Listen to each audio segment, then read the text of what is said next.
Did you know that the Black Business Association of Oregon is here to help Black-owned businesses thrive? They are now offering grants, access to capital programs, and direct technical assistance for Portland-based businesses. Applications are open from October 1st to October 31st, so don't wait. To apply for the grants and learn more about their programming, visit bbaoregon.org.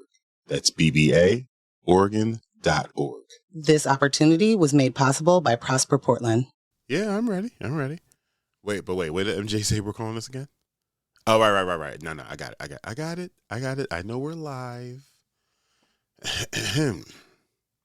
Welcome to Monday Night Raw. Live. In person, live Raw.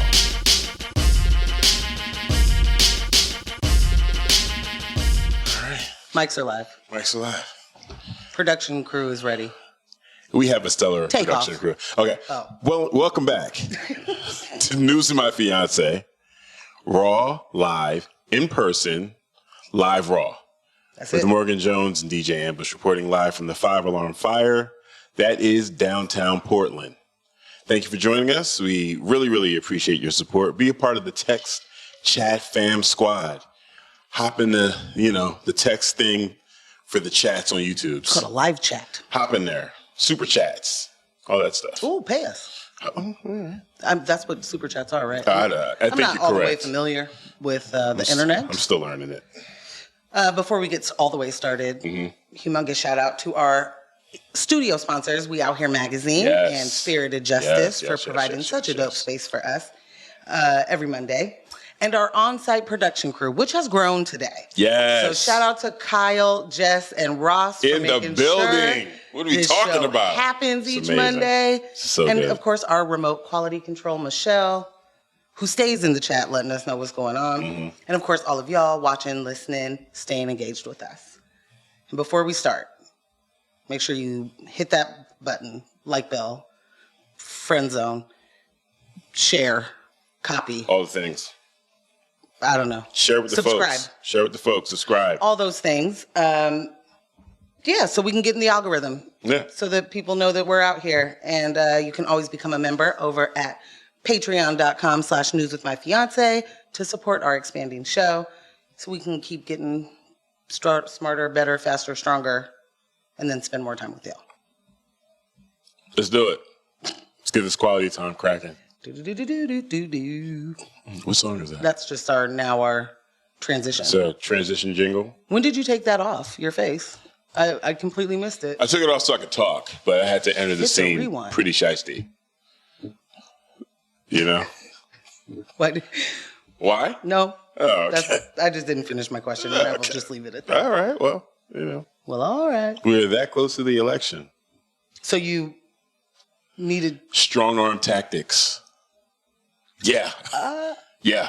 People are lighting fires in ballot boxes. You That's think what I'm just we going to were show gonna- up like this? Unprepared? Get busy. Okay, do you I'm know ready. anything I'm about at the that? ready. Because I just saw the headline. I haven't seen it. The thing that I saw was like, looks like that's maybe connected to Vancouver. So here's the thing. I didn't see anything about it. I mean, I saw an Instagram. I saw something on Twitter about it, and then Ross had mentioned it when we were walking in. And did you know that some of these boxes have fire suppression systems in them? Well, it only makes sense. They anticipate people are going to do the foolishness. They know the threats. That's know? crazy. Which That's ones wild. live and where they do. That is wild. I was asking Kyle while I was walking in, do we think that there's going to be a lot of upheaval no matter what? Like if Trumples gets Stiltskin won, will there be a bunch of upheaval? If he wins? Yeah. I think we're going to be dealing with collective sadness for a lot of us. Okay. Yeah. So like peaceful demonstrations? Yeah. A lot of hug circles, crying circles, people leaving the country. I'm going to tell you the truth. When you say leaving, is there quotes around that? Like how they were like, I'm moving, I'm out of here. If Trump wins, I'm out of here. And then they didn't go nowhere. All right. So I'm going to say this. The conversation has always been, I love Portland so much. This is where we're staying until it's time to move out of the country. Right? Yeah. Another Trump term, I think, is cause enough to get out of the country. Okay. I mean, what they're talking about lining up with Project 2025 on forward, it's going to fundamentally change the United States. Mm-hmm. It don't work. That doesn't work.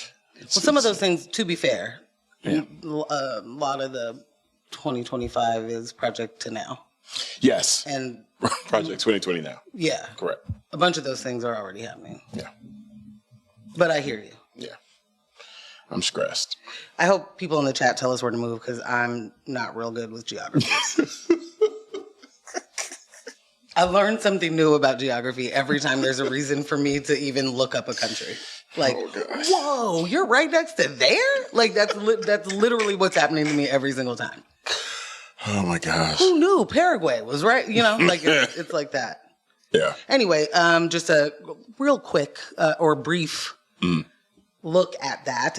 At the ballot box thing, it says there were ballot boxes were damaged in suspected arson related. And so we don't know if this is like Rene Gonzalez arson or if it's like true actual arson. Unsure so far. But upon the arrival of authorities in Vancouver, they found a suspicious device prompting the evacuation of nearby residents. Fortunately, no injuries, and the ballot box was not significantly damaged. Police are investigating the two incidents as potential arson and or connected arson. Got you. So I guess we'll keep an eye on that. I don't know. Yikes. I don't. That's one I don't understand. Are you wanting people to? So we don't want them to vote. You mean as far as the motivations of someone burning the box, because there's not going to be like, how many do you think are in there? You know what I mean? And then I feel like that is the kind of thing where someone is going to be like, well, I can't put my ballot in a box now. I've got to try and, I don't know, hand it to someone. Yeah, I don't know if there is much of a strategy to that. Okay. Honestly, this could be something that isn't even, I think there's a possibility that we're putting too much on it. Okay. And this literally could just be wanton vandalism for vandalism's sake. Now, if there were a rash of these... Which does happen a lot in anarchist Portland. That's also what I just learned recently, is that it's just anarchy and needles. Yeah. Speaking of needles, there was that one story. We saw a video on it over the weekend. There are two groups that are doing harm reduction, and they're giving away needles and pipes. Yeah. Among other things. But that among other things. But they're doing it in a school zone. Yeah. In Southwest. Portland. Yeah, which is... And that school zone it's an elementary school. It's an elementary school. And the parents and community members are protesting, and they're like, hey, let's move this. Let's not have this happening in the school zone. And the two groups are like, yeah, you know, we'll see what we can do. We're going to do we're going to pull in some data, take a look at this, and figure it out. But we can't rush this process because it is important that we're serving this community and we're making sure we're getting the items to them that they need. But we don't want to disrupt that just, without putting some real thought to this and how we're going to figure this out. They're also just like, yep, we're doing the thing with the stuff. And that's that. What kills me, I mean, honestly, it feels weird to be on the side of the residents because usually like not in my backyard. This is the NIMBY crowd. It is. Yeah. But like they do have a point. It definitely sounded reasonable. It's a school zone. Go 2 blocks down. What are we doing? What are we actually doing? This is the kind of thing. So immediately when I heard this, I can't remember exactly what I said to you. I asked, do you think that this could be like a nefarious group doing that to make harm reduction look worse. Right. And to make it, make some of these nonprofits look as if they are not necessarily following the rules they say they want to have. Right. And I can tell you one thing. Nonprofits don't need help looking bad. Okay? They don't need it. That devil don't need an advocate. Like, let's not do that if that's the case. Second, I wish that my brain was not working this way right now. I do not, I feel like a conspiracy theorist. Like, I'm like, that's probably not it. That's definitely a, false flag. Right. But I'm not really seeing the point of doing that. You know what I mean? I'm not seeing how you're, yes, indeed, reducing harm by, and yes, meeting people where they're at and what they need is great.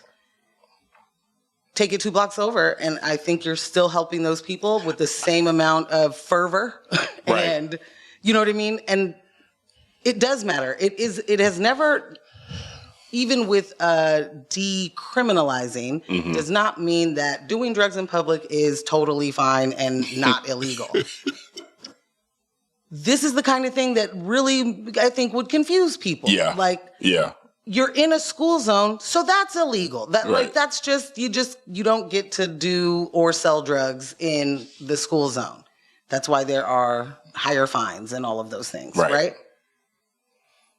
So you certainly don't get to reduce the harm by giving the tools to do it.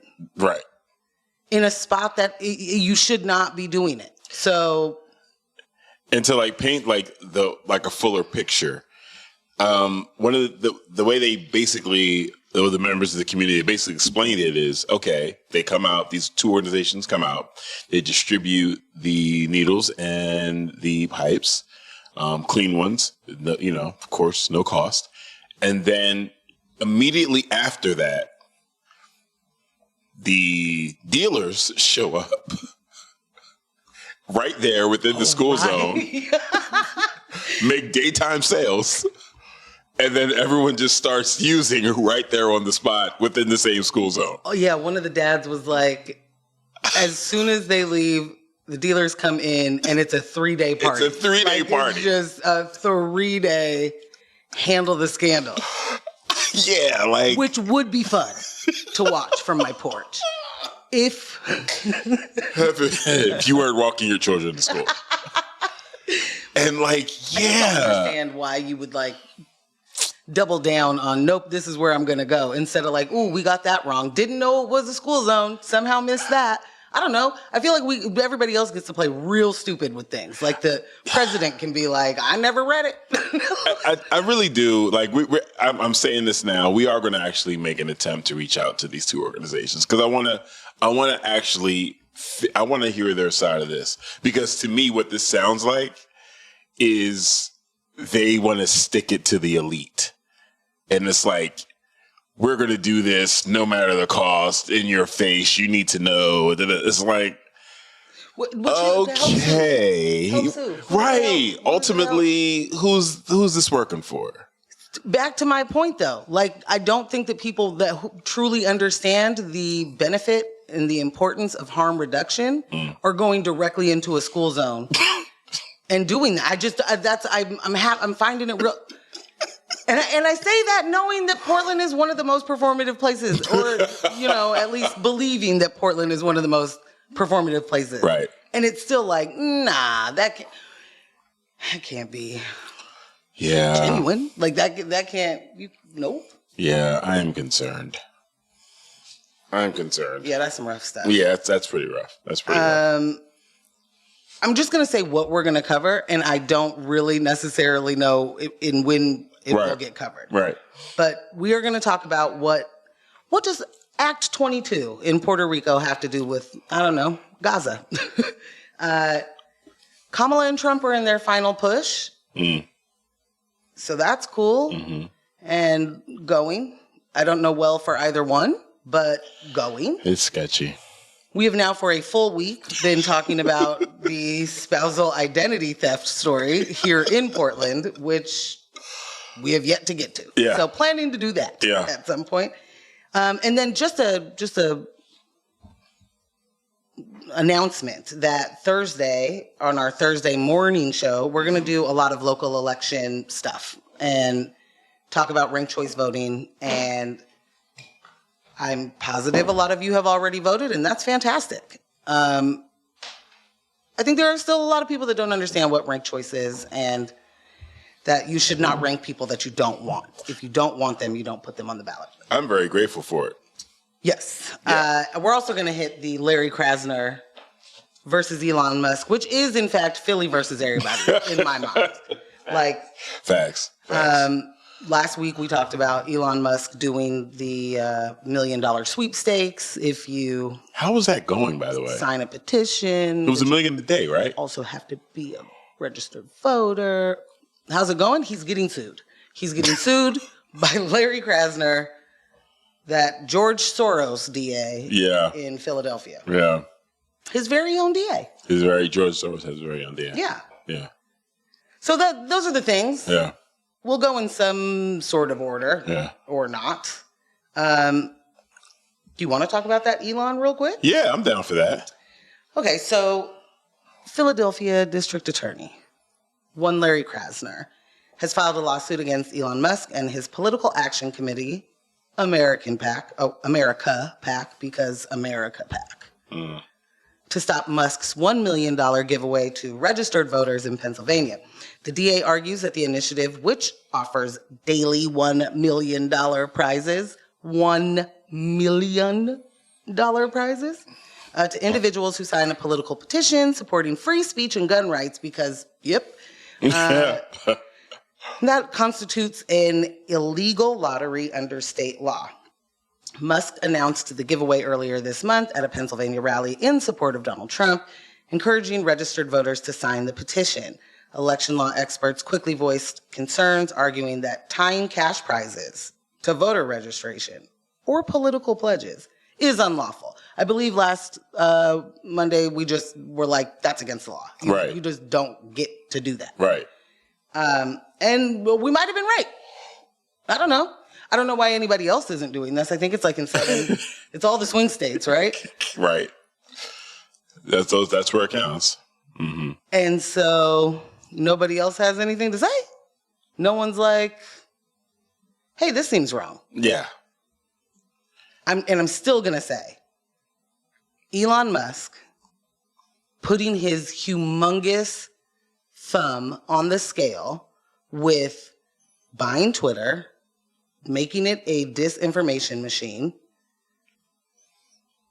sowing incredible dissent. The bots that just like everything is a polarized, ridiculously polarized issue, and it's not. And you can see that these are bots. You can tell they are bots, and it doesn't matter. Yeah.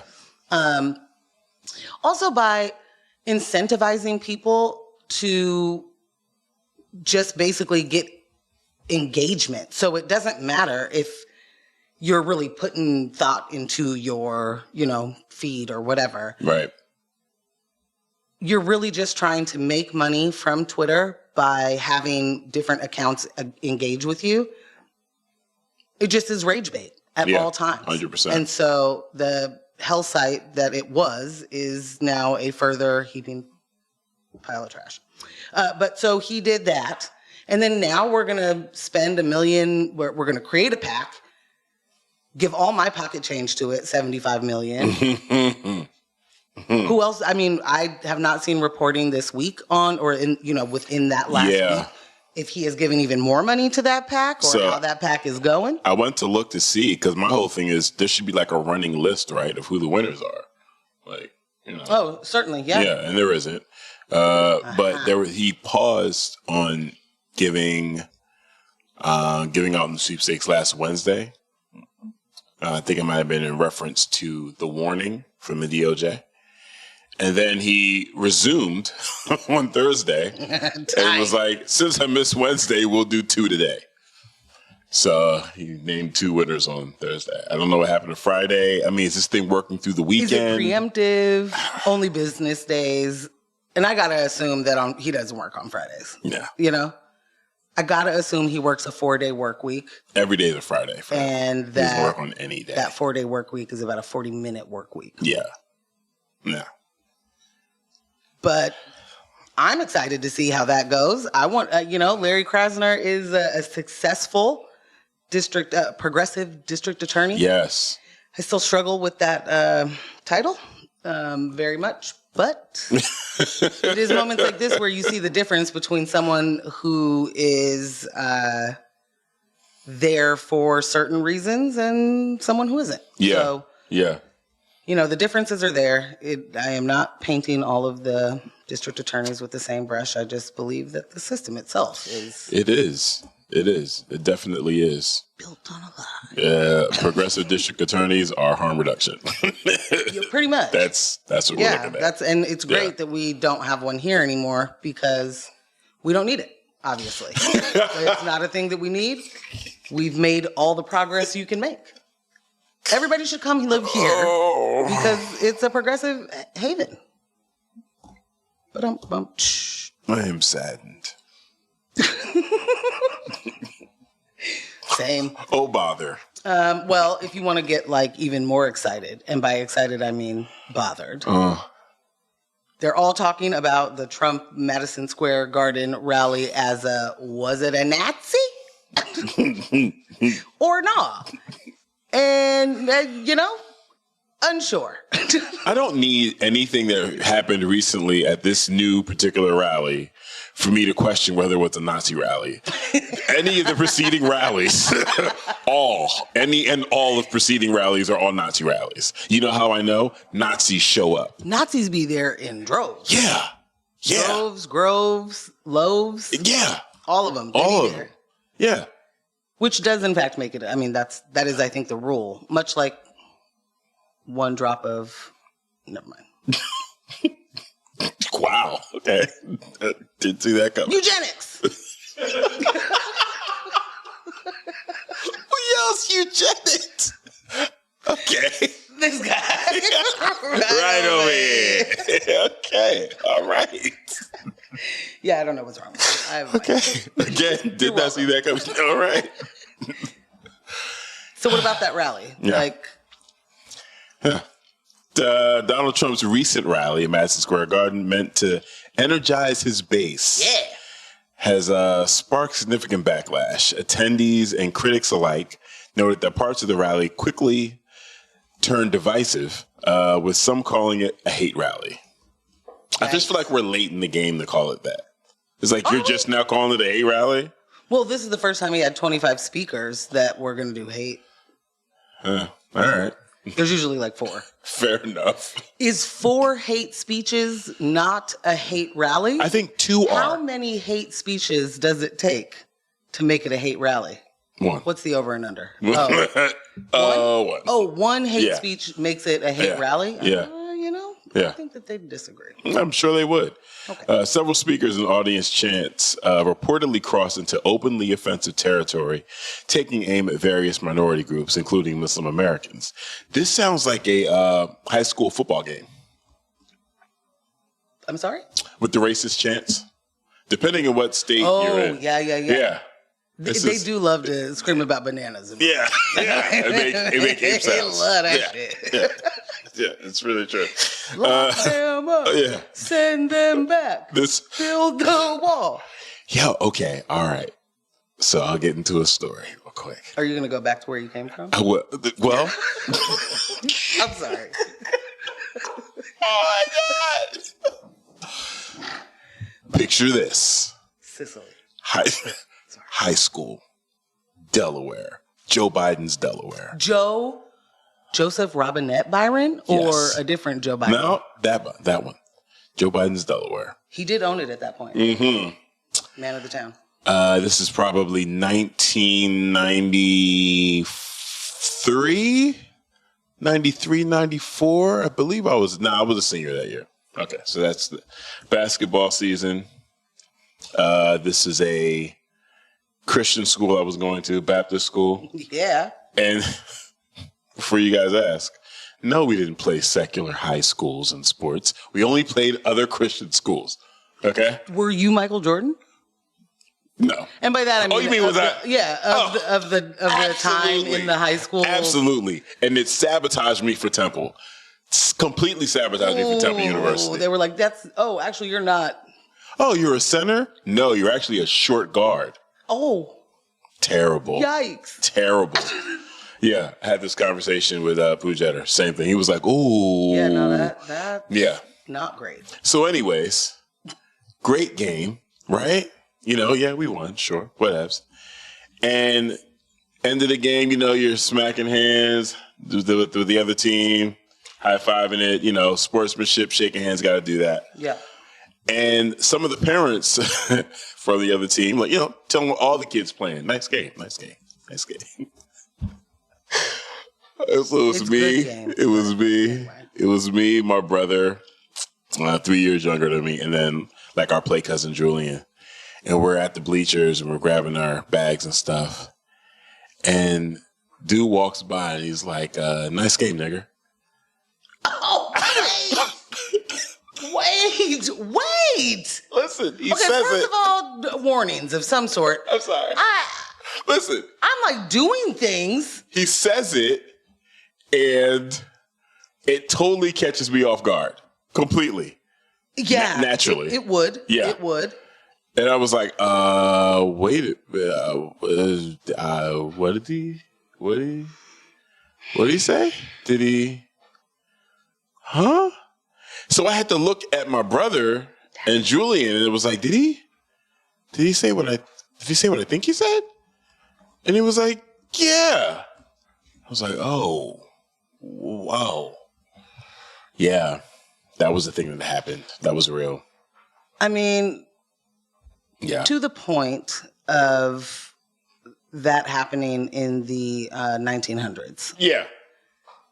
And in moments like now, people will be like, it's gotten so bad. Yeah, right. It's never been this brazen before. Right. I mean, it has never been good. No. It's never once been good. It's always been bad. Yeah. It's only been good for a certain group of folks. And outside of that group of folks, it has always been bad. Yeah. So, the degree, the severity certainly is, can change. Yeah. But I've never seen it this bad before. You don't see it bad for the most part. Yeah, it's been totally fine. There's a lot of people been totally fine. That literally think, it has been okay. Right. Which is where I'm really struggling with the blue MAGAs right now. Blue MAGAs? Yeah. Go on.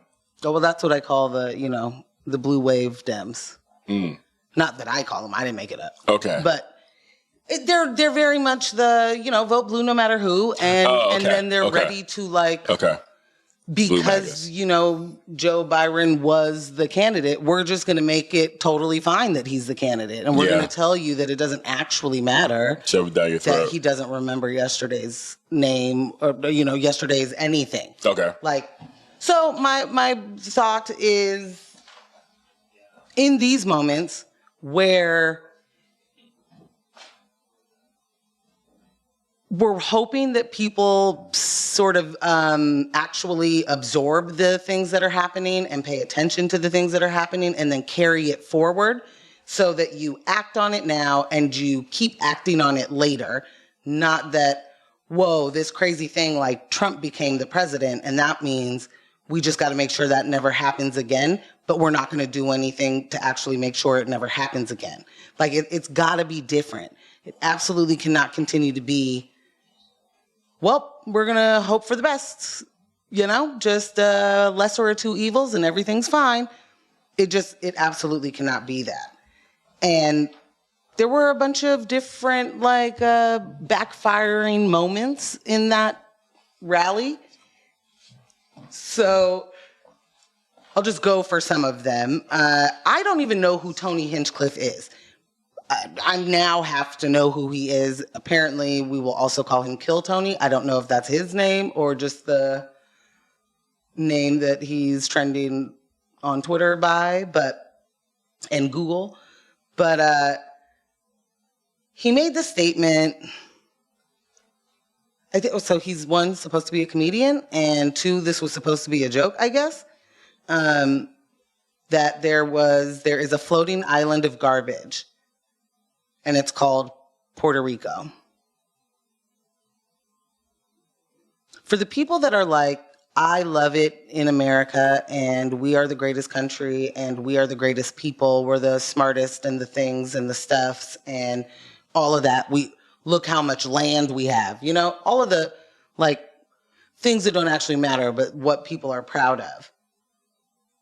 Why don't y'all know that Puerto Rico is a territory of the United States? How come you don't know that? How are you in a room trying to shore up different bases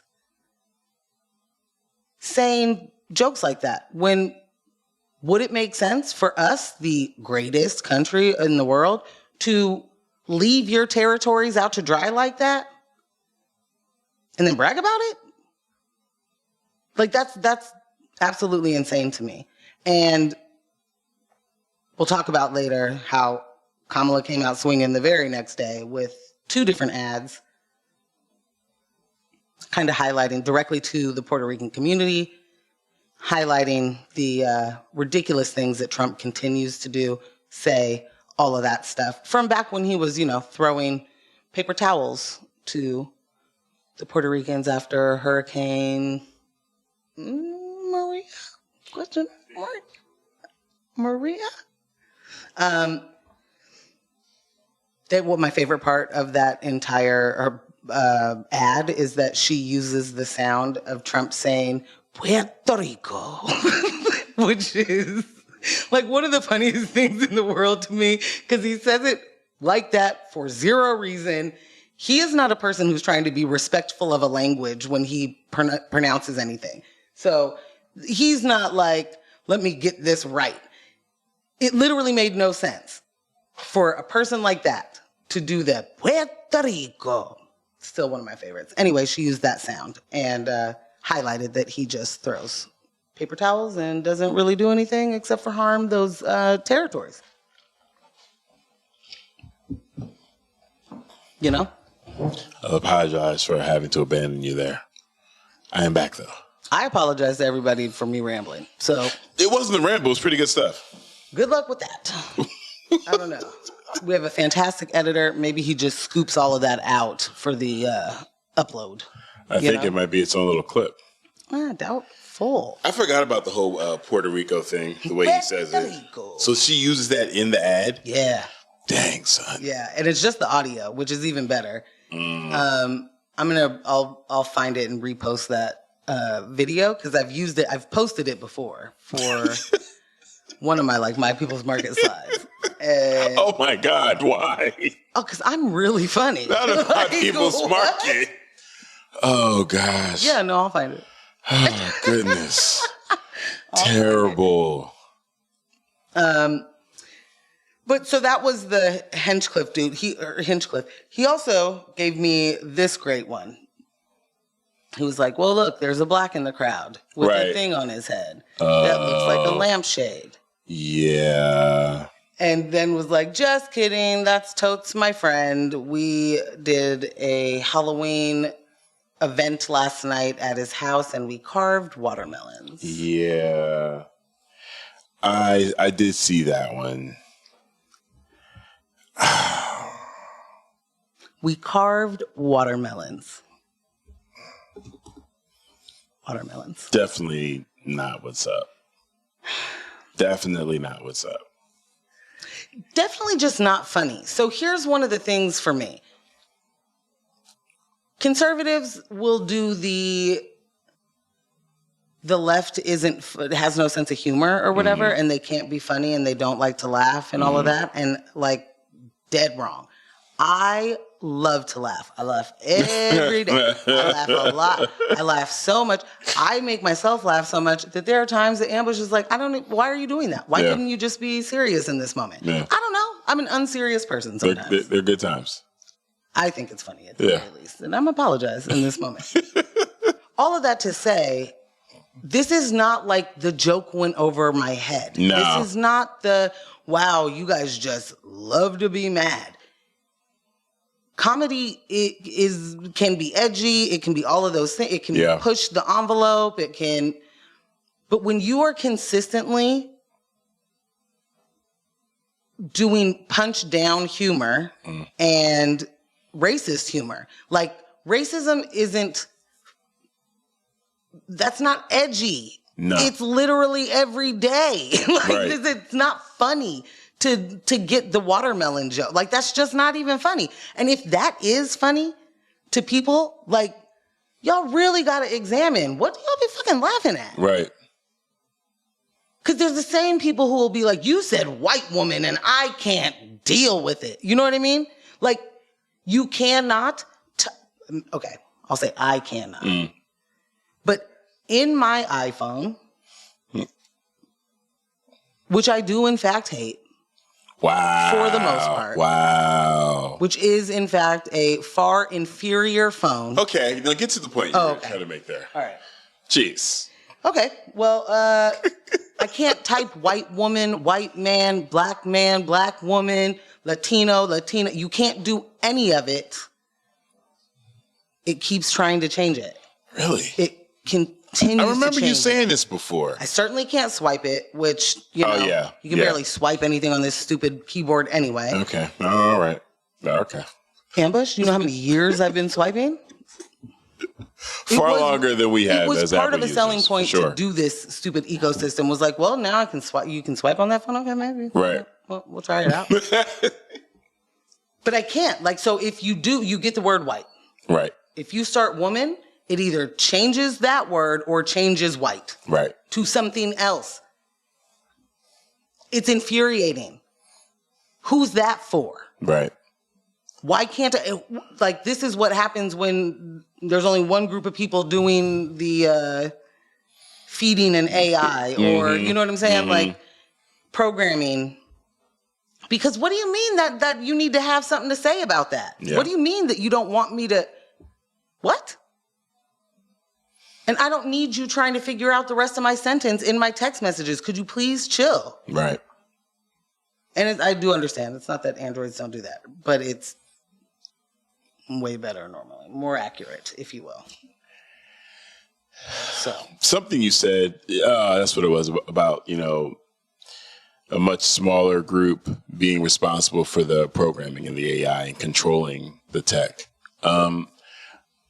Somehow it made me think about just, you know, overall, though that's that quiet minority that is, you know, pulling the strings. Not to make it sound like a conspiracy or anything, but it made me think about was it the Washington Post? Oh, yeah. Is that Bezos? Yeah.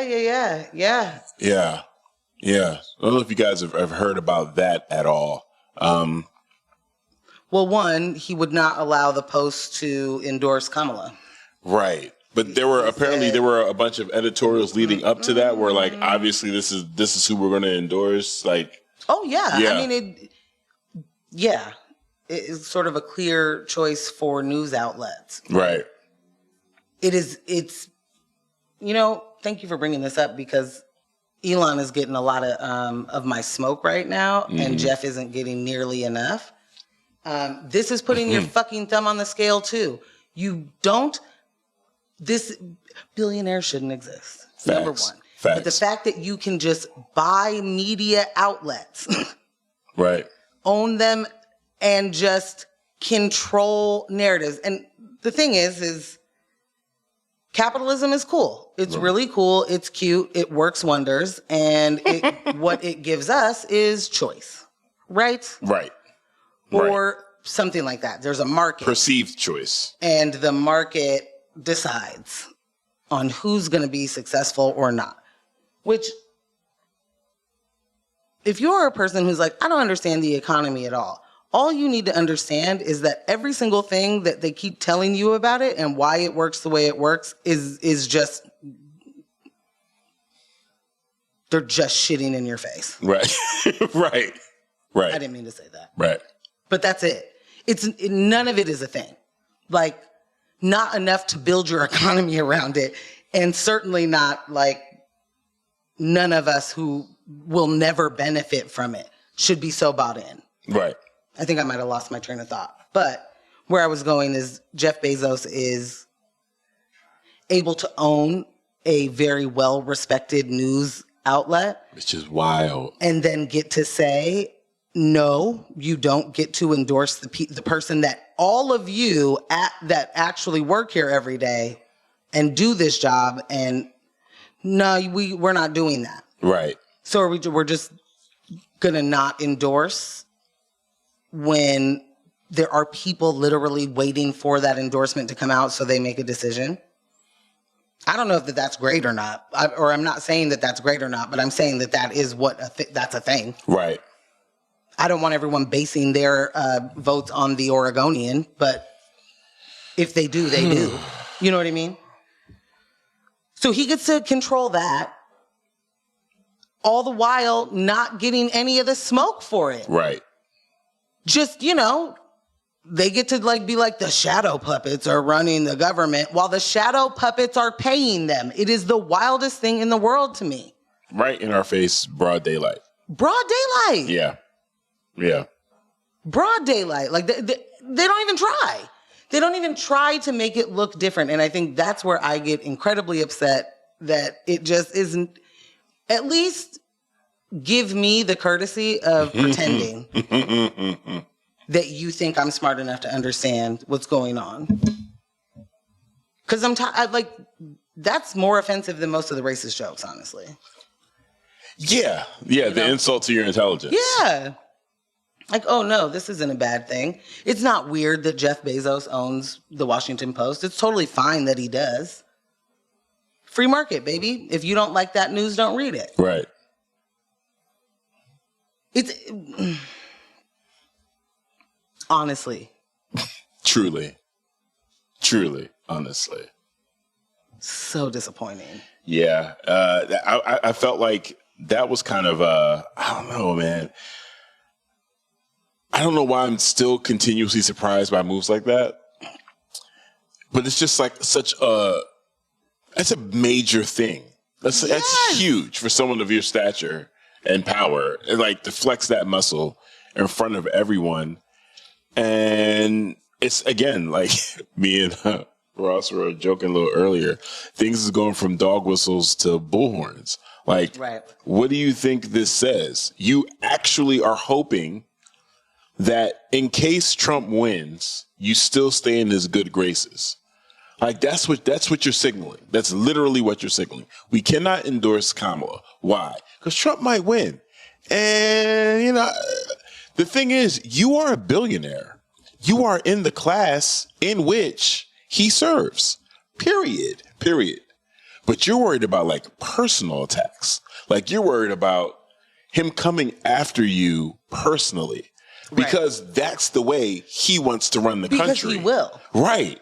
And that should be more of a reason why you're saying... keep that person away from power. It's really that simple. So to the rally, there was an organization that was doing a campaign. You can just buy those mobile billboards. Mm-hmm. It was at Madison Square Garden, so this is in New York. Mm-hmm. Those are everywhere. They are everywhere. Yikes. Well, so my point of saying that is that it's an established way that people buy ads. You know what I mean? Like you may see that in other cities, but maybe just not as much. I don't know. They're everywhere. And anyway, they bought 2 mobile ads saying this is a Nazi rally in 2024. And the day before the event, the billboard company guy was like, I'm just too worried about the backlash. I can't do it. He was like, my drivers won't be safe. Like, that's crazy. I can't do it. That's crazy. We'll lose our business type thing. And that's not that far off. I mean, the people who screech about cancel culture are the people that literally ruin lives for people doing absolutely nothing wrong. And when they're caught in 4K doing the most racist, homophobic, Islamophobic things, they're like, how dare you step on my free speech? Right. Like, there's too much that's wrong. And I don't know how you re-educate that. Like, when you are that deep in, you know what I mean? Yeah. And that entrenched in all of the different systems of oppression. Like, they literally have us by the chokehold and in different ways. And how we respond to it is not significant enough. Yeah. It's just literally not significant enough. But we got to like find the way to move the needle in that regard, because all the rest of this, it's all, the divide is working, and that's how you get the Project 2025 and the Gilead and all the things is people are too busy looking at each other and being mad and not realizing that Jeff Bezos and Elon Musk bought elections. Yeah. You know? Yeah, for real. Yikes. Well, talk to me. I mean, there's more to do, but if we start a whole nother thing, we're real close to the break time. You know, maybe it's go to break a touch early. That might be it. Come back at 7:30. That might be it. What was that? Oh, that's Production what it was. notes. That's I'm doing what great it was. over here. I am an incredible producer. And the talent is just like...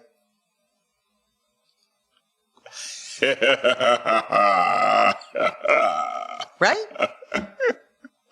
Top notch is where I'm going. Oh, my God. Give that woman an award. Or a medal. Or a medal.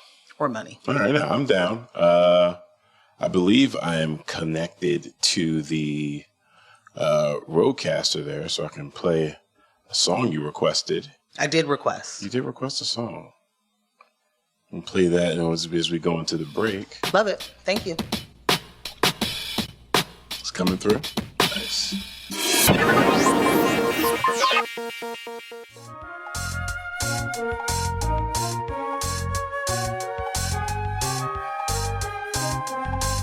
And welcome back to News of My Fiance Live. In person. Raw live. Raw live. You busy. Yeah. We're in the second half now. Cussing. Know. Okay. Oh, wait, no, that's something else. It's unrefined sophistication. That one's on me. That's my bad. You know, unrefined sophistication. You know. But no, we be cussing. But I think for what we're about to do, maybe we kind of like chill with the cussing. Oh, calm that down. Calm that down a little bit. How many days in October? 30 days have September, April, June, and November. All the rest have 31. Okay. That's how I remember it every single time. That's amazing. Could it just not... I didn't mean to say that. I want to start over. Okay. That's a great way to remember that. Elementary school. Do you know how I remember how many days are in October? Oh. Halloween is always the 31st. Okay. Shortcut. Could have just did that. Mama loves a shortcut. All right. The reason... But I did love your song. Okay. So. All right. The reason I mentioned that, the 31st is Thursday. Okay. So Today is Monday. Right. So mere moments away is what you're saying. Basically. And you have until the 31st to hop on this grant. Yes. You the do. BBAO. Yeah. So we want to take a moment to make sure you're aware of the amazing work that our sponsor, the BBAO, has been up to. If you're like BBAO, too many, what are you saying? The Black Business Association of Oregon. Mm-hmm. Currently doing inventory, technology, and emergency grants. Yes. So access to tax preparation, business credit programs, and direct technical assistance for Black-owned or majority Black-owned businesses based right here in Portland. To apply, you just visit the BBAO website at bbaoregon.org to view the requirements and submit. Do you need any of these services? Are they things that you need? I do. Right. Yeah. It's your time. Make sure you're hopping on this and act now. Applications are open until Thursday. You had the entire month. Hopefully, you've been listening to the program and you're informed. And you're like, I put my application in already, guys. Like, come on, stop beating me over the head with it. Check that off my list. Well, then already. share that application link with someone else. Share it, and then make sure you give that time imperative. Yeah. Because it's the 28th and it ends the 31st. Right. It's been open since the 1st. Right. So hurry it on up. Yeah. You visit bbaoregon.org for more information and follow them. Follow them at BBA Oregon on all the socials to stay up to date with announcements and other grant cycles. And this grant cycle was made possible by Prosper Portland. You can find the link also in our bio on Instagram. Link in bio. Yeah. That's what we doing. Yeah. Excellent. I did actually share that grant link. Oh, did you? Yep. I did with a couple of folks. I too did it with a couple of folks. Pretty cool. Yeah. Pretty cool. I'm not sure which one we want to get into. Like, maybe we take this moment to just handle the spousal identity theft. I think so. That we've been apparently teasing. Yeah. For a full week now. Yes, since last week. I'm down. Yeah? Yeah. Yeah.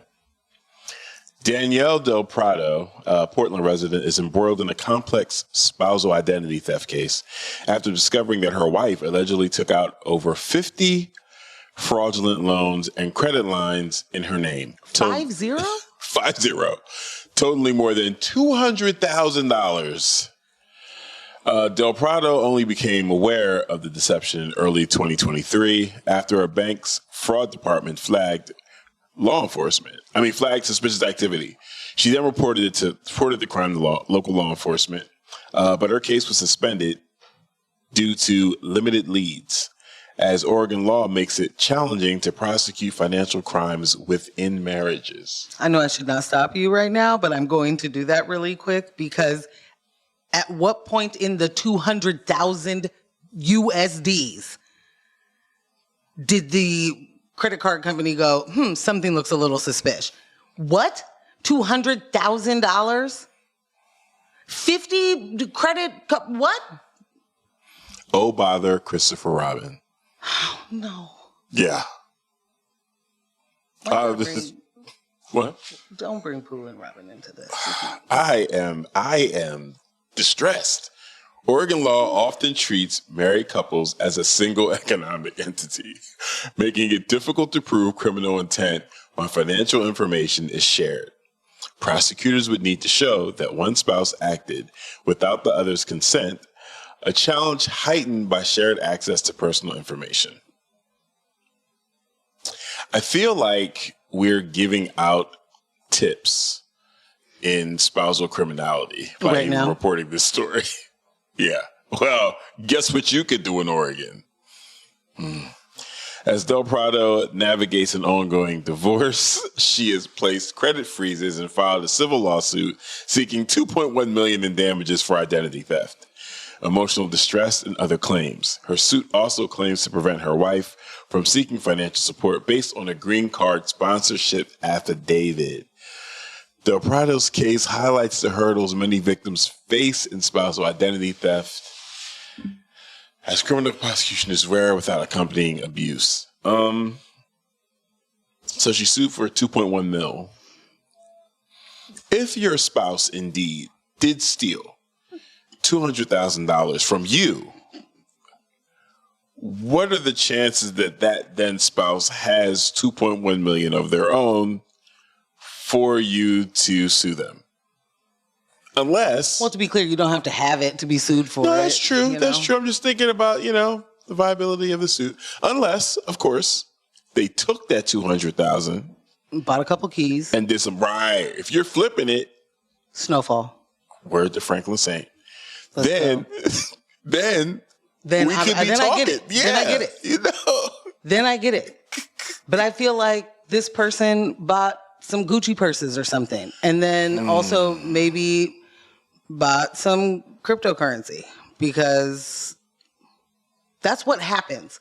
People steal other people's money to buy fake money that they think is going to make them rich. And then when it doesn't, they're not that mad. They didn't spend their money on it. What if they took like some me time trips. Like, I need to get away. This marriage is too stressful. I'm going to Turks and Caicos.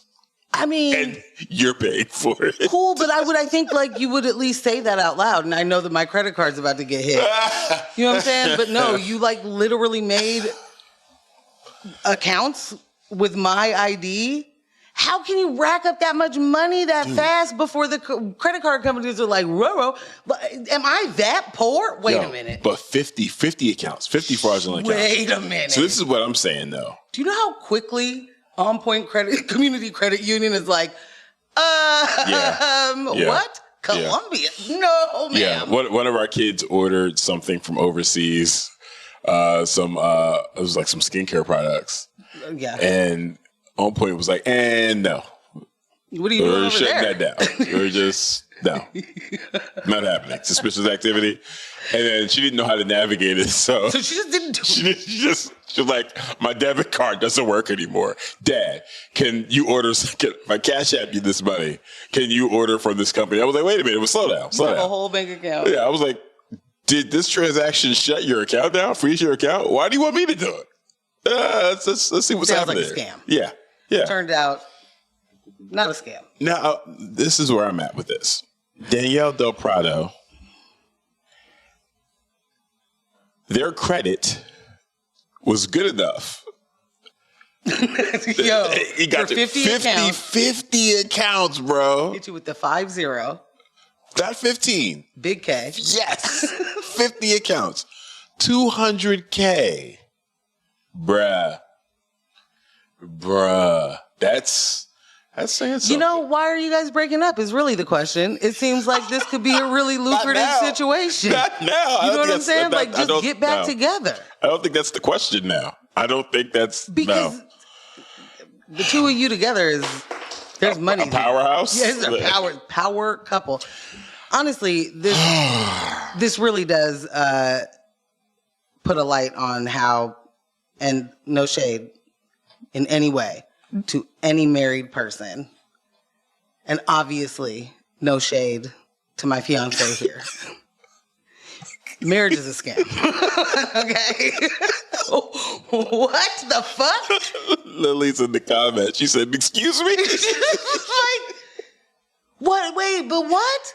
Because already I'm having to deal with I'm someone's property now. But also, this bitch could just take my money like that, my whole ID? Wow. Fam, the whole identity? Wow. This is and then nothing happens to me because financial crimes don't mean anything if you're married because you are one financial entity. Do you know how terrifying that sounds? Like, what are you talking about? Huh. Well, I think we're ignoring a element here of Which this one? dynamic. This is a single-gendered couple here. Hmm? That means absolutely nothing. What makes... Yeah, sure. Look at this. Huh? That's why I said this bitch can steal my ID. This is why MAGA's out there and they're like, they shouldn't be allowed to marry each other. Look what happens. Criminality ensues, you know? Am I to understand that this, you are saying, now gets to be a talking point for people who are anti-gay marriage? Because mostly it will impact same-sex marriages? Hello. Because you can more easily steal your spouse's identity and then rack up 200,000 plus, I don't know. Yeah. Disney plus. Yeah. How do we know Danielle wasn't dressing up and pretending to be her spouse, getting fake IDs? Okay, nope. You know, getting out there. Nope. Showing up at the bank herself. Please, someone is going to play this during her civil case. We don't need that. She needs support in this moment. Fine. Her identity has been stolen by a person she loved. The betrayal. The person that did not love her. I mean, honestly, That's think vicious. that through. That's vicious. That's vicious. Yeah. At some point, At some point, you guys loved each other enough to be like, I'm going to spend the rest of my life I with do you. wonder how long they were married. I wouldn't care if it was 17 days. You don't get to take $200,000 from me. You don't. That's just like, it doesn't matter. I'm sorry. Wow. It doesn't matter. But this is a crime. This is just like, I want to be clear. Outside of just like, I'm suing you for financial damages, this is actual crime. No, like zero you just question. committed, like the Fed should be involved. Like, You know they should, but you know, white supremacy is a motherfucker. And there's zero reason to, you know, put the feds on a white collar crime because we know who that white collar crime is going to impact. I do love that this is, you know, significant in the history of Oregon law around marriage.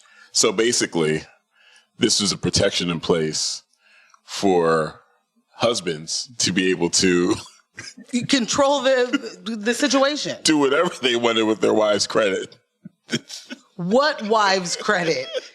She didn't get credit. No, but once that happened, it was like, oh, yeah, they can have credit and bank accounts, but Make sure it says Mrs. Johnson on there. Make sure it's legal for me to open as many accounts in her name as possible. So it's Damn. kind of like both of ours. Well, could she do his name? Oh, well, no.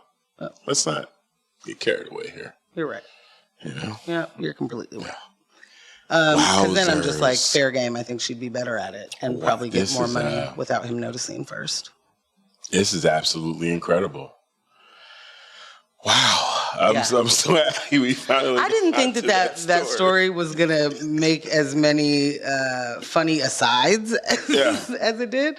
For me, I want to be clear that I do not, I'm sorry for your pain, friend. That sucks. Yeah. That's a devastating reality. Yeah. And it is a strike against same-sex marriages. No. Ambush?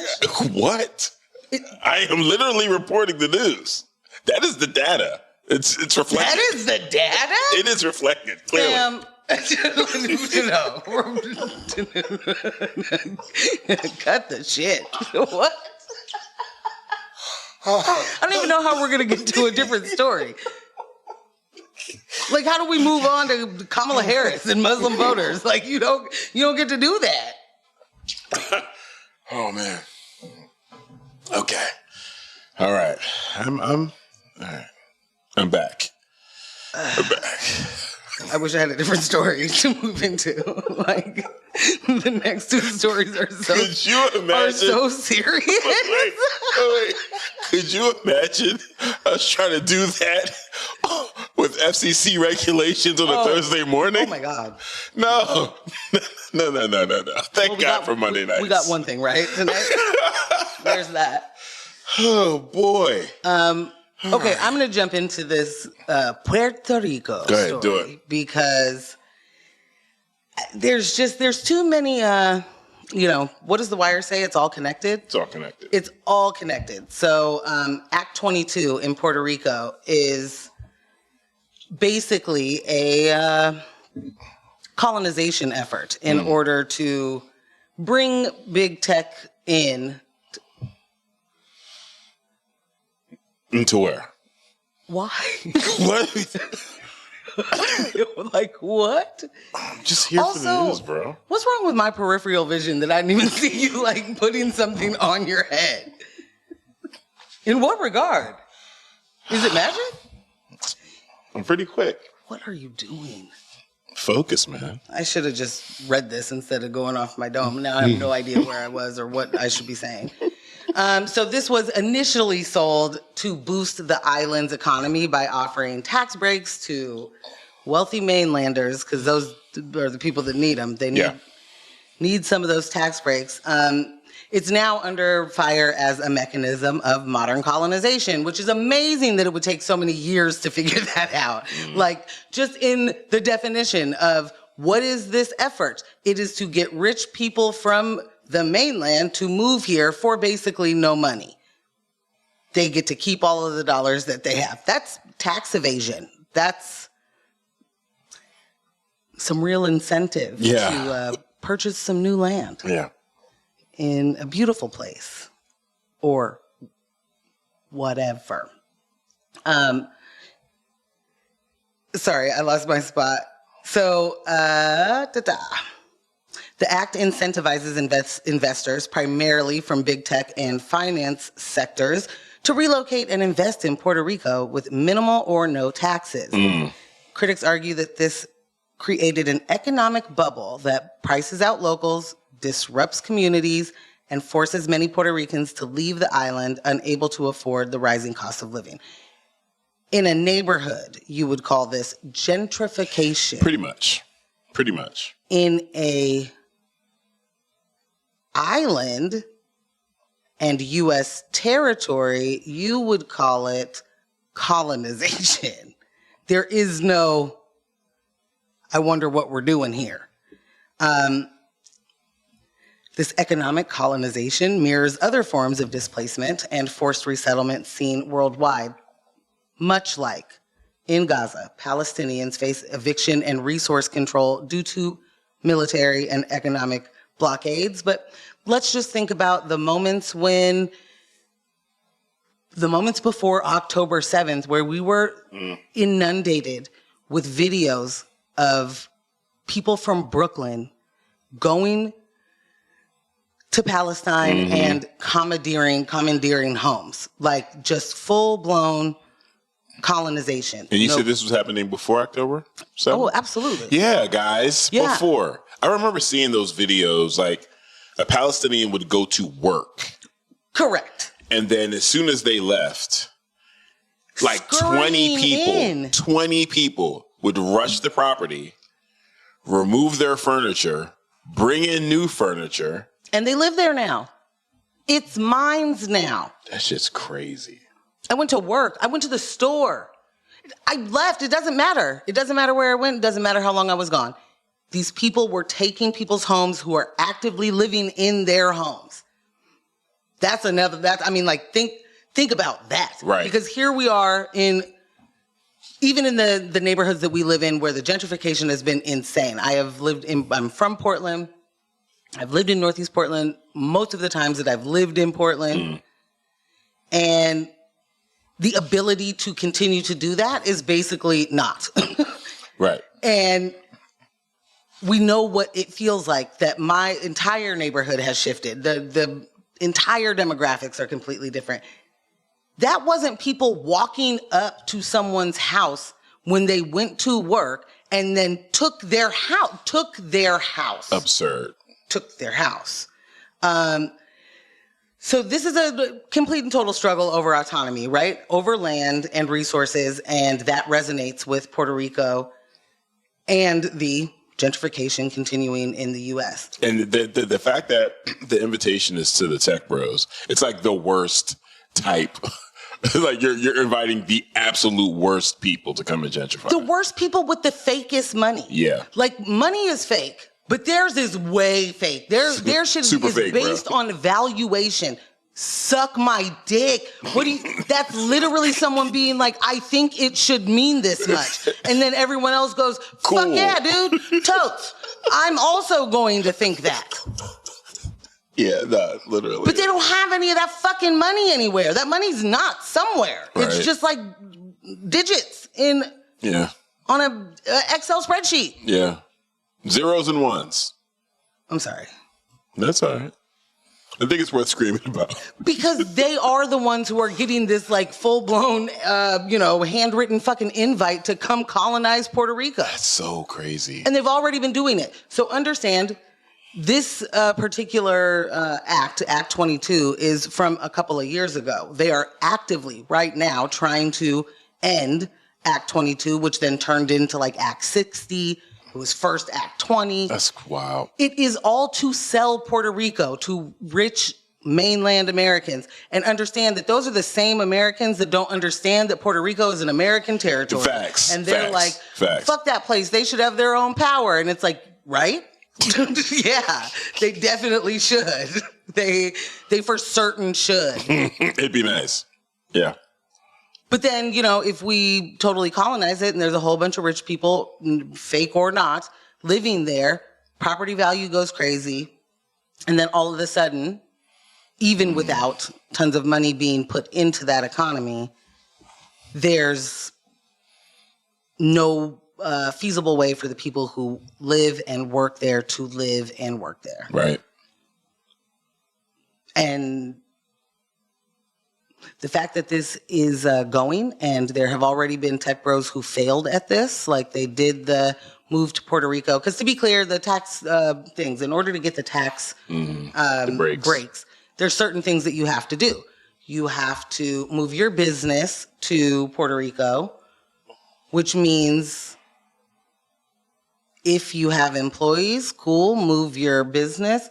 But, you know, if you're a financial sector, bro, you probably don't have a bunch of employees, you know? Right. So don't even worry about it. Just as long as you have an office, live in Puerto Rico at least 180 days of the year, good to go. Mm-hmm. The amount of people who tell on themselves is exponentially high, right? People tell on themselves every day. There was multiple videos of nice white couples explaining their journey to Puerto Rico and accidentally saying that they live in Arizona or they live in California. Jeez. I live in New York. And then the other spouse is like, no, we live here. We are definitely all the way living in Puerto Rico for real. This is where we are. If that's all you have to do, all I have to do is say it. I have to, like prove it in a couple of ways. If you are wealthy, you fly to Puerto Rico, you do a couple of things and you move forward. Right. You don't even have to spend your time there. Not that you should, it'd be cool if you guys threw the money into the economy. Instead, you're just going to privatize the beaches, steal the fucking water, oh my God. do nothing with the power grid except for making sure that whatever resort you bought into or the, neighborhood that your fake house is in has like 7 generators or something. Like that's what's going to happen. And it just exacerbates the disparity, the wealth disparity. Like Puerto Rico's like 43% in poverty. Like it's impoverished. Wild. And these kind of things are sold to the community as job creation, as things that are going to boost tourism. Much like any other impoverished community here in the U.S. Yeah. Mm-hmm. Mm-hmm. It's going to bring jobs, tourism. Which I love how some Economic people prosperity. moving somewhere, they're supposed to live here. Why is that tourism? That's not what tourism is.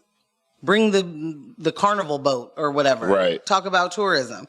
Not the people that you're saying have to live here. That you are making them residents so that they can tax evade in our own territory in which we refuse to fucking help with our tax dollars. So all those rich people who are already not paying what they need to get to go there and pay even less? Like you're out of your mind that would be something we could do and be fine with. Like these are the things that should honestly radicalize you. You should never have a moment where you're like, oh, I hear that and go, I'm going to do it. Yeah. I'm on my way. Sounds exciting. Sounds like a great investment. I need a piece of that. Yeah. Like imagine buying a beach. Puerto Rico's beaches are in their own, like their laws. That is public land. Right. That is public use. They are skipping right past that shit, buying it up. And we already know that in Mexico, where that's also happening, they're literally creating a drought with creating their own man-made lakes. They're not even like fucking something that matters. It's not even something they do anything with. Right. It's just a look at. And then that means that other people literally don't have any fucking water. I'm sorry. I'm gonna flip the table. Okay, it's been a while since you've even mentioned that, and I thought we were on a good run. It was at least 2 shows. And now you're back to flipping tables. Here we are. It's all connected. So when somebody says about the city council meeting, why are you talking about Palestine? We don't care. Understand it's directly connected to your life. It's directly connected, not just your tax dollars, not just your reputation as the country you live in, not just appearing as if it's totally fine. But what do you think happens when they realize nobody does shit when they do a genocide on TV? Mm-hmm. You think that doesn't come here? You think that doesn't come closer? You think you're so far away from that?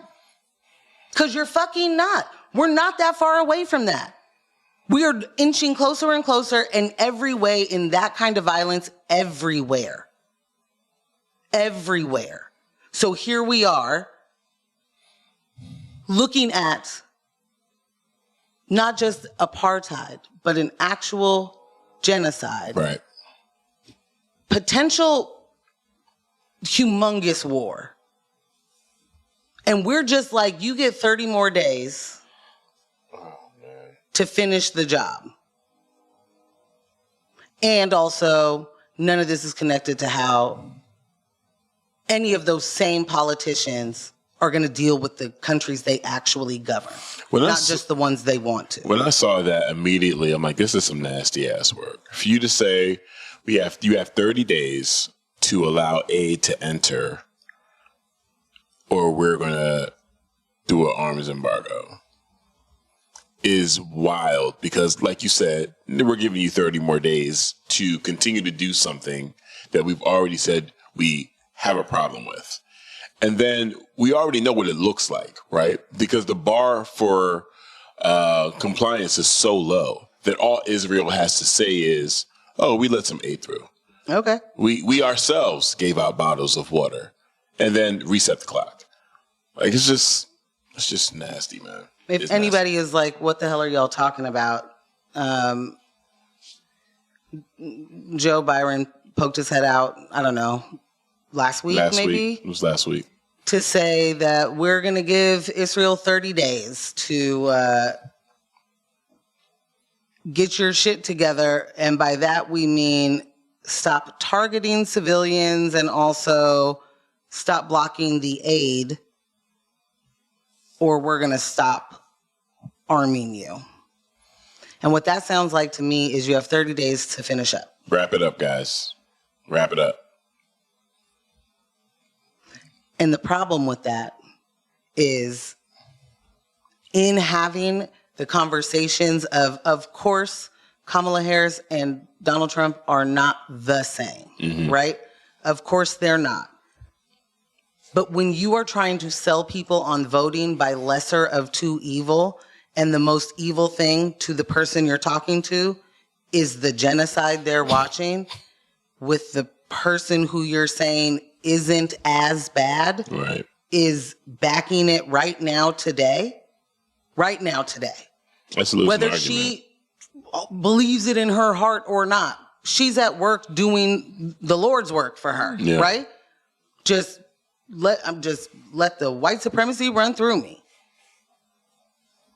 To allow this, that like you, at least at the very least, you're paying it lip service, right? And that is just as dangerous as being the person who says, I love it. Yeah. Because either way, you're arming Israel. Yeah. Either way, it's happening. And so it's hard to say that that's the lesser of two evils when it's like Trump says, finish the job. So do they. Right. It's not going to change. Joe Byron literally came out and said, hey, you got 30 days. Wrap it up. If it's wrap it up, it's finish the job. Right. That's the same. It doesn't matter how that gets spun. It's the same. And so if that's a person's issue that they're voting on, good fucking luck calling Kamala Harris the lesser of two evils. It's not going to happen. Yeah. That will not register. That's a losing argument for someone if that's their issue. I'm sorry. I don't even know how I got here. Because it's all the same. It's all connected. It's all connected. No, but it really is. And if you don't want to know what your local politicians feel, if you don't want to know how they feel about our global menacing, number one, like we are continuously destabilizing other countries clutching our pearls when the people who have nowhere else to fucking go show up at our border like, hey, can I seek some asylum? Oh, what? Why don't you want to be in your great socialist land? Because you ruined it. It doesn't exist in the same way anymore.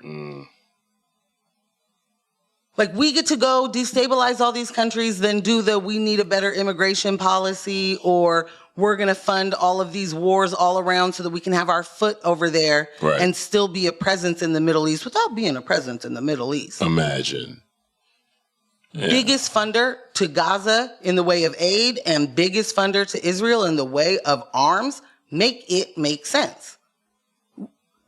To all the fiscal conservatives, do tell me the sense this makes. How we're good with that military spending. How we're good with creating our own problems. Oh my God, we're Batman. Damn it. Oh, whoa.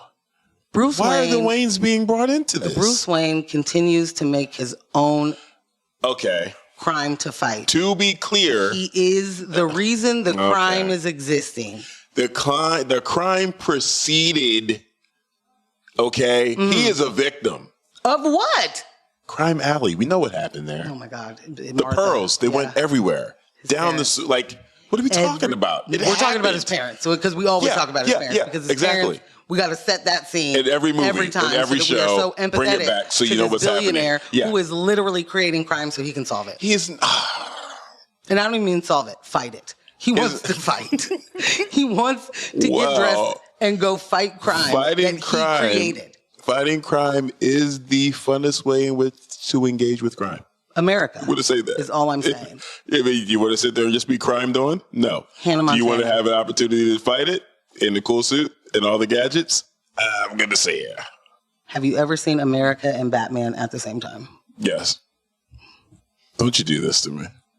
Hannah Montana. You're welcome. There are legitimate criminals in Gotham. Okay. That need a heavy hand. Sir, is that really the way you want to go? There's real crime happening in Gotham? Yeah, and not in Portland. The people like to call Gotham. You guys don't even know, okay? You guys don't even know. You don't got a killer croc to deal with. Let's just do this. Can we say that there are some issues with the way that Bruce actually... Absolutely. Could the money be better spent? Yeah. Sure. Maybe pay his taxes. The orphanage shut down. He does pay taxes. But that orphanage just shut down. So does Jeff Bezos. Like $7 when you made 100 trillion does not count. That's no. All right. Listen, I just wonder if maybe because he has friends that fly, he could stop spending some of his money on like cars that also fly. Okay. Because you don't need that because your friends fly. So when he needs to get somewhere, that fly to get into a car that crawls up a wall. So why do we need to do that? So when he needs to get somewhere, he should just call up a friend and say, "Fly me there." That friend who probably knows his identity is like, "Bruce, you got the money, please. I'm not doing this. I'm not." Well, if I was Wonder Woman, I would say don't call me at all either. But he was with them. He was with them at the same time with people that fly and was like, "Everybody get on the inside of my car." She's trying to knock the Snyder cut, and I won't stand for it. I just won't. Is that the Snyder cut? That is, and I will not stand for it. Okay? All right. Not the way we rallied to get that thing to happen. We put in work, bro. Work. Change the industry. Now, I will say, and I know this is pretty off topic, we are not paying the consequences for that. Well, yeah. You know? Disney and Marvel are listening to too many fans, and we're losing great shows. So I will say that was the negative effect of this is why you need a Snyder union. Fans. You need somebody to actually be able to bargain for you instead of just out here throwing out fucking opinions on the internet. And then someone listens to you and the wrong person listens to the wrong person. And now Acolyte is canceled. And then how did we get here? And then when the bargaining doesn't work, you throw a couple batarangs. Right? That's what we're talking about. You would if you were Batman. Let's write that right. No. Right. Nope. We did our Philly story. Okay. We don't need to do more of that. Okay. All right. I guess we could try and round it out with I don't know. This is kind of the same. Oh, with Kamala Harris and Donald Trump doing their full court press. I do want to take a moment to shout out the fiancés up in the chat. Brooks in here. Yeah, Shelly Shell always in. Oh my gosh. Lily. All right. Okay. Hey, booze. Hi, my same. Okay. Earlier, when you made a Wire reference earlier, she said Omar coming. Yes. I had to pin it to the chat for a little while there. You complete me. It's the sentences. Yeah. You just. I love the community that we developed. Absolutely. All right. Do you want me to hop in this? I was going to. Did I read last? Sure, you do it. Okay. You did read last. Yeah, you did read last. Okay. Growing back. No? This isn't the one we want? Did I skip to the wrong story? I think so. No, you could do that.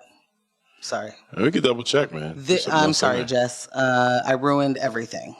It's like, no, I'll go back. Very much my fault. Because now I'm like, is that what I want you to do? Let's do it. Kamala Harris faces complex challenges in Michigan as she courts Muslim voters amid rising dissatisfaction with the Biden administration's strong support of Israel in the Gaza conflict.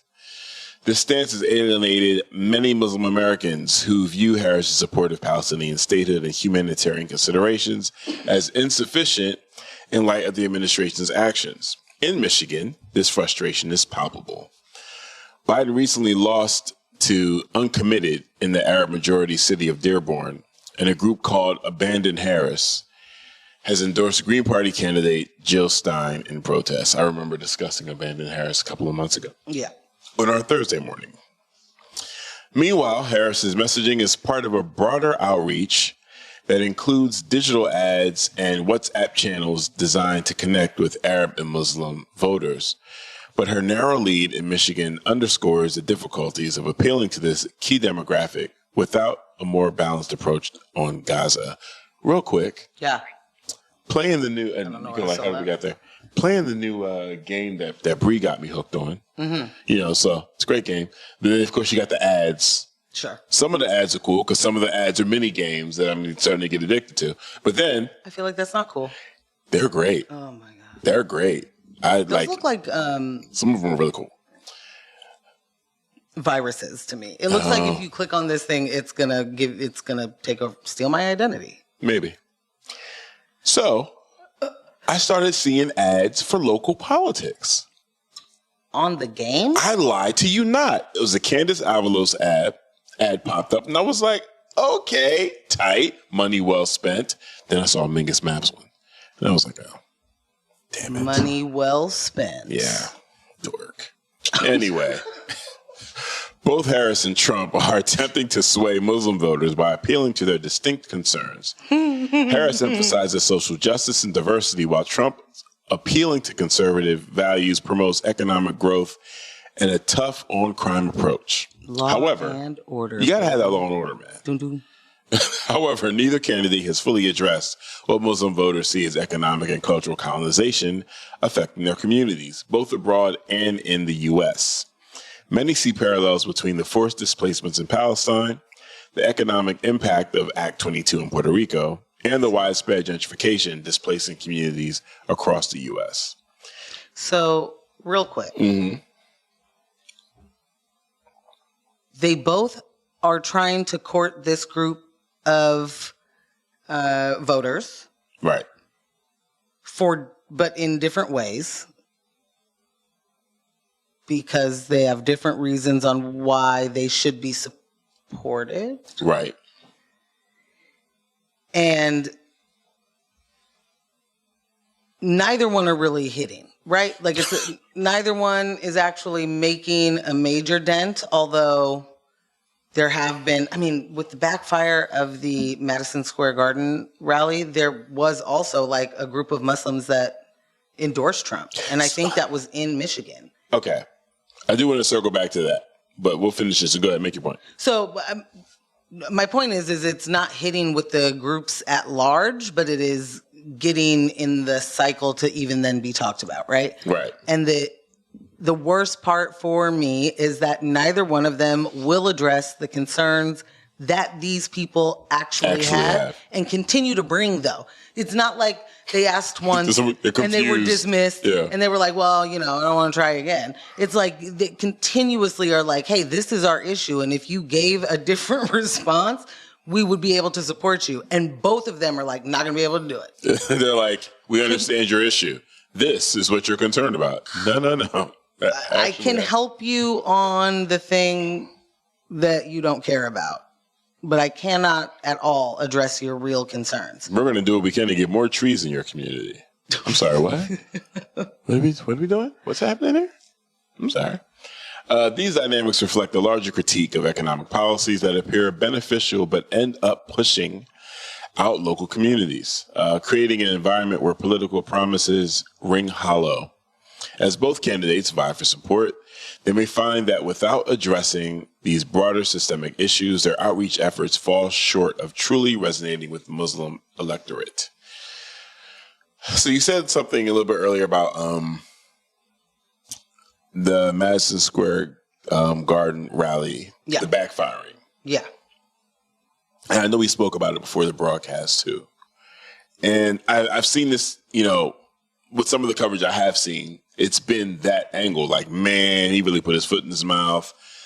This completely backfired. This is giving the Harris camp so much ammo. And the ads are witty. They're very expertly edited. I do love that. But I think we are falling into this place that we often have, especially during Trump's first term, where we are putting too much weight on the impact or the intent, or what we hope would be the impact of his behavior. This is, to me, there's no backfiring here. Like, this was a very successful rally. Oh, okay. You know what I'm saying? Okay. Like, yeah. Any press is good press, and he's getting a whole bunch of it. I mean, I think he's probably peeved that it's not about him. Yeah. Like, the stories are like not directly about how great he was. He's like, or how I need someone to write me these jokes. I should have been one cracking these jokes. Yeah. Yeah. Yeah. Like the fact that the story is speakers, or that was this in fact a Nazi rally, or you know, like, it's not like even Trump is terrible. He doesn't even get to like use that victimhood of see they hate me, right? Because it's not about, this story is not about him.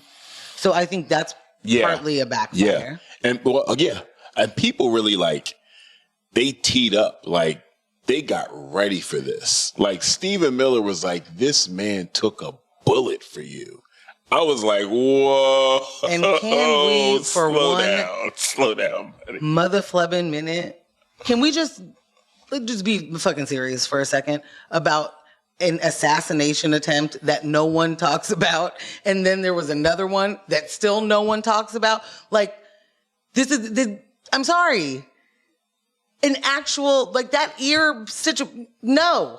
George Bush dodged a shoe, bro. I feel like that was more of a dangerous situation. I feel like we talked about it more. I feel like I saw more footage of a shoe being thrown at George W. than actual conversation about 2 assassination attempts on someone that is running for president and also 2+ and used to be one. Right. Like, there is something very, very weird about that. Yeah. Yeah. I am not Alex Jones. I'm Morgan's Jones. Morgan's? Doing great. This is Just doing timestamp this, date it. This is when we know that the body double happened. This is when we know the clone. I like during it. the break, Morgan's Jones. Tight. Let's see how she introduces herself on the next broadcast. I like it. We will see how she introduces herself. Stay tuned. It'll be a surprise for everybody.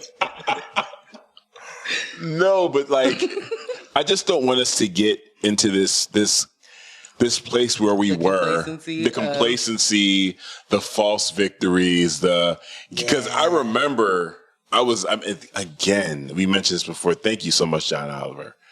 I remember being on that train like, oh my God, we have him. We have him. It is over. Like, there's no way he's going to make it past this. Man's created an insurrection, led an insurrection, okay, has been found guilty of many felonies and is currently running for president. Which, that's what, for me, needs to be examined. There's a Teflon Don. How in the fuck is he even still in the running? And I don't mean like, that's the only, like, you should have never been able to run again. At no point should your party have been like, we'll see. Right. Or that the populace wants him. And so we're just going to do it. It just shouldn't be legal. Period. Exactly. It just should not be legal. We look so fucking foolish. Honestly, we look so foolish as a country that we are like dealing with this. Like, not after already having this presidency, then actually an insurrection, and then these same people talking about a civil war. Like, we're appeasing that? We're doing that? We're not going to make any headway on the fact that maybe you shouldn't get to if you did the treason? If you, like, does that count? Are those words that don't actually matter anymore? When you shoplift, right? If you shoplift, not what you said, and you get caught, or you go back to this place, right, and you see your picture at the register. Oh my God, I would die. Right? At that point, if someone's like, hey, come on, man, not you. You're like, all right, fuck it, you got me. Okay, fine. Okay, I guess I can't shop here anymore. No one did that. No one did at least that. I'm running for president. Hey, dude. You've been caught shoplifting. You got caught trying to literally steal the election. You led an insurrection. Because of that, you can no longer run. No one even put your name in the running. The hat close to your name. Because here's the thing. As much as he would bellyache and the right would complain, at some point, someone would have to be like, okay, no, you're right. That was kind of over the top. That was kind of over the top. They ran into the building and people took shits in other people's offices, like in your name. Like we got really did that and said that they were like fighting against the government. They were fighting tyranny by shitting in Nancy Pelosi's office. And this, madam. That's insane. And this, madam, is why I have no fear of civil war. Because look at the tactics. But they're also the people that just spin it all because, you know, they could be doing but Ashley Babbitt died, and they'll still be like, did anybody die that day? It was a picnic. Did your mom die? I don't think she did. It was just a trip to the Capitol, you know. I do love that we are still in this world and he still gets to do things like say it didn't have anything to do with me. Like, it didn't have anything to do with me. I was just there to give a speech. I just gave a speech. Yeah. That's all I did. Just like Project 2025. I've never read it. I heard some good things. I heard there's some good things out there. Some good things in there. What are you talking about? We have talked about Trump being the victim and the victor a lot. But being the victim, the victor, the winner and the loser all at the same time is just, I don't understand how we are in the third round of this. This is the third time he's run for president. Donald Trump, like, does that not blow your mind on its own? It's because we as a populace are unserious people and we view this as entertainment. Period. So I don't know I don't know how we can get more people to understand that it is actually not The Apprentice. Like, this is for real life. We already did one of those terms. We got a really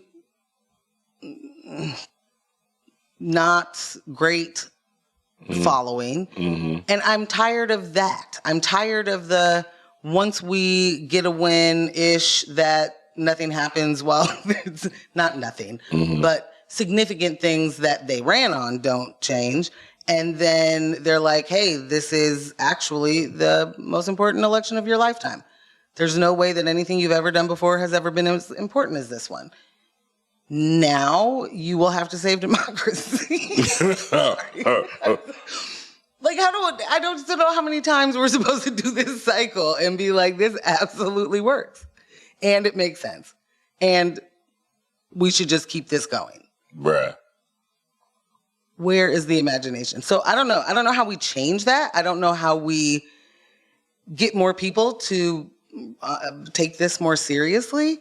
But that is part of the mission. Like, that's part of what we are doing, because it's just, I'm sorry if I kill the vibe at the party, but like, fam, this shit is real serious, and it's really happening. Like I said previously, if you wondered what you would have done while slavery's being implemented, right now is probably what you would have done. Really think about how that looks. I mean, with what you know about that time, with what you know about every historical thing that makes you clutch your pearls and say, how did that happen? And how could I have been a part? I would never be a part of that. Right. And then think about what you're doing right now in a moment where we are aiding and abetting and at the same time trying to pretend like we care enough to give some water to some people. We are aiding and abetting a genocide for an apartheid state. Like there is literally like the more you talk about it, the worse it gets. The worse that we are like, how could we be dealing with all of that right now in 2024 when y'all said in 2008 we were a post-racial nation or something like that, right? I think, thank you, Obama. Thanks, Obama. Did it again. Like, how are we still doing that? Because we have not yet taken seriously how violent colonialism is and how violent being an imperial country is. Mm-hmm. And then we feed each other the fact that we shouldn't protest and we shouldn't be loud about it and don't set fire. That'd be crazy. Well, we have the modern media to thank for our ignorance on, what our international policies look like. We have them, absolutely. Certainly. Yeah. I do feel like if people were more informed, I'm not going to just say blanket, like, if you know better, you'll do better. But I do feel like... Because that's not true. Thank you, Grandma, for lying directly to me. People will know better. They will know more. I am convinced. I wasn't trying to be a libertarian there. I just want to be clear. I was not. Oh, I didn't take that as such. Okay. I didn't. That's funny. I wasn't leaning in that direction. Did you get the text message from Nancy Pelosi? Because I did. I better fucking not have. I'm be honest. She had the nerve to use my government name. I'm so proud, KOD. How am I on your list? Right. Sorry. My phone number is on way too many lists, bro. She says, I'm so proud, KOD. When I stepped down from Democratic leadership to help usher in a new generation, I knew Hakeem Jeffries was prepared for the awesome responsibility of leading House Democrats into the future.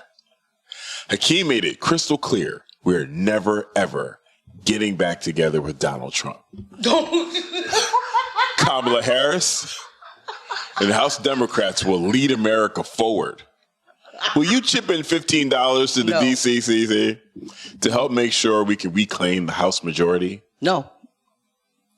I said, Nance, stay off my phone. And then I text stop. To quit. Quitting this unasked for relationship. Wow.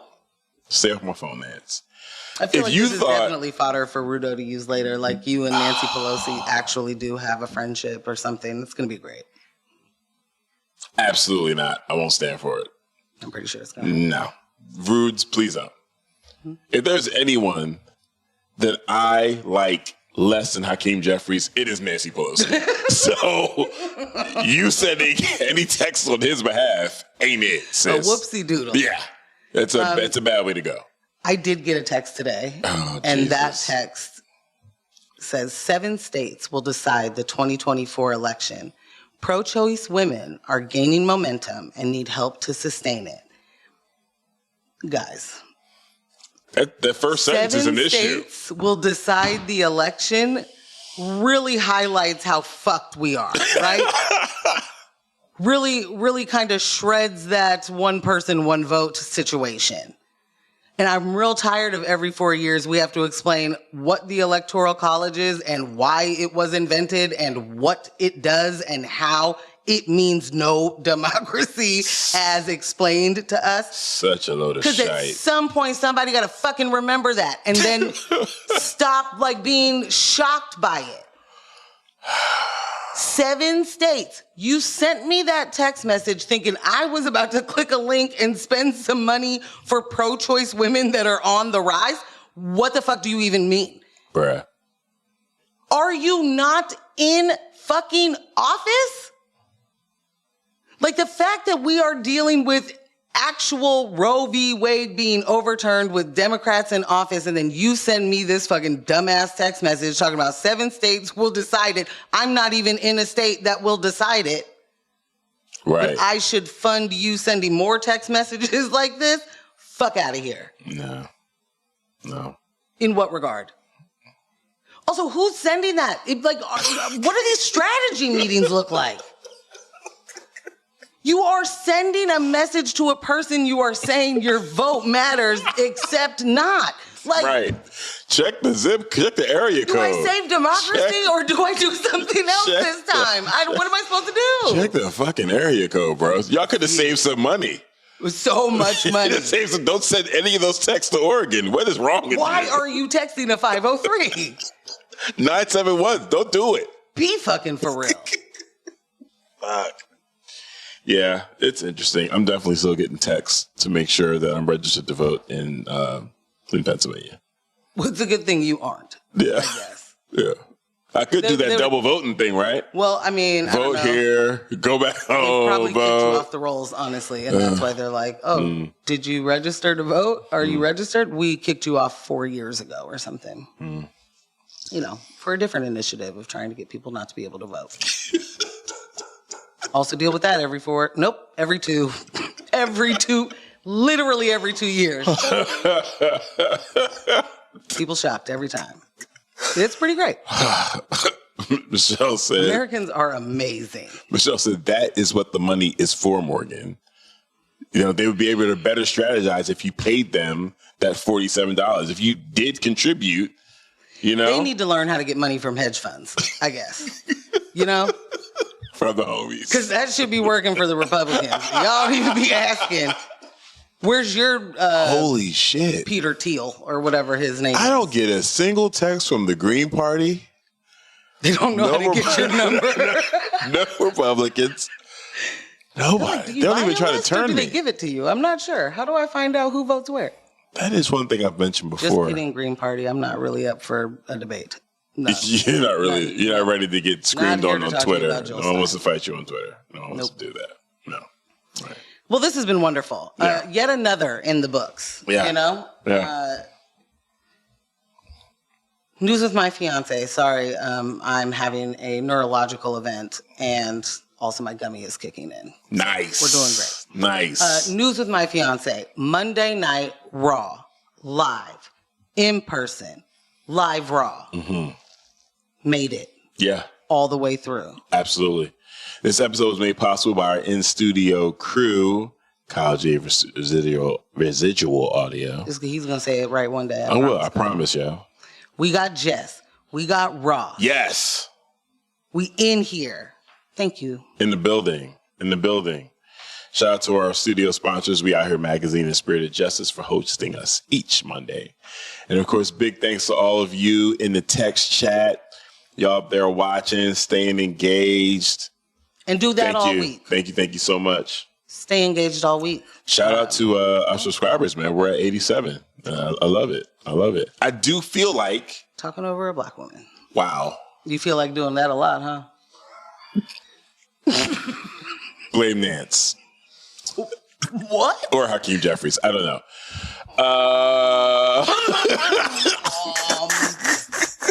Okay, Okay, maybe later for that. Sorry. I mean, I was gonna give us a goal. Hopefully we could, maybe hit 90 by election day. I don't know. But we're still kind of playing with that. I feel like, 90, 100, who knows? Setting some goals, benchmarks. let's set a realistic goal. 95. 200,000. What? You can right now create 50 different identities of your spouse if you're married. Okay? What did we learn today in this episode? Identity theft with a spouse is almost not a crime. It is. Okay. It is important that you stay within your gender. That part is not important. That is not key in the story. That was part of the data. I'd like to move on. Data matters. Go ahead, move on. All data matters. Please do stay engaged with us all week. Follow us on Instagram at News with My Fiance. Follow Ambush at ScamBZ. And me at Portland Morgan. Become a member. Run us some bread. Sock it to our pockets. Patreon.com/News with My Fiance. And Ambush? Yeah, but also there's some free levels on the Patreon. Yeah, no. You're missing out. Yeah, not all the content is behind the paywall. There's some stuff that's, just some come join. We don't have to we don't have to go together. Be part of the community, Get to know each other a little bit. Yeah, pretty much. Not quite the friend zone, but not quite, taking you on a date yet. Yeah. But shout out to those that are, paid members on the Patreon. Super shout out to them. Like Reggae Horn, Single even. want it. Y'all. Yeah. Yes, sir. I'm down with it. Okay. All right. But you know the deal. Don't let the individuals distract you from the systems. Poverty is a policy choice. People over profits. And we will catch you guys Thursday morning, 7:30 in the AM. Live on the radio. X-Ray FM. And man. Do a lot of local. Go vote. Local election talk. Go vote. We haven't voted yet. Go vote. Not like Nixon though. Just like 2 peace signs. But not like. They're definitely going to Nixon that, bro. No, probably. Catch y'all next week, man. Bye. Thanks for tuning in.